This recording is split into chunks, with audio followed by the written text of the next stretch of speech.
আমি না কবিতা লিখেছি, তোমরা পড়বে কি তা? মার কাছে গিয়ে খাতা মেলে ধরে ছোট্ট অপরাজিতা। রাগী চোখ মেলে মাতাকে বলে, মাথা কি খারাপ হলো? ছাই পাশ সব না লিখে বরং অঙ্কের খাতা খোলো। মুখ ভার করে গুটি গুটি পায়ে গেল সে বাবার কাছে। কবিতা লিখেছি ও বাবা, তোমার দেখার সময় আছে? মুখটি না তুলে বললেন বাবা, বেশ কবিতা লিখেছো, বেশ পড়বো তো বটে, আগে খবরের কাগজটা করি শেষ।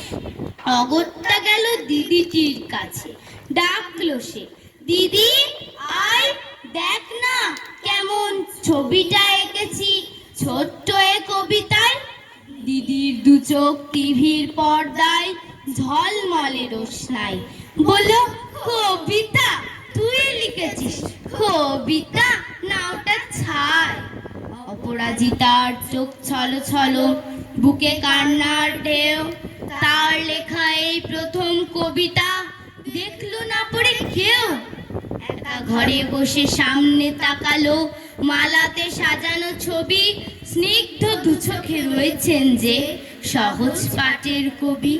কবিতার খাতা মেরে সে ধরলো, ঠোঁট দুটি ধরো ধরো। বলল, ঠাকুর কেউ না পড়ুক, তুমি এ কবিতা পড়ো। কি জানি কি করে কি যে হয়ে গেল, এ কথার সাথে সাথে রবি ঠাকুরের মালা থেকে ফুল ঝরলো সে পাতাটিতে। মনে হলো তার সামনে দাঁড়িয়ে বুঝি রবীন্দ্রনাথ।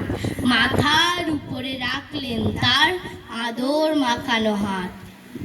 নমস্কার। সাধু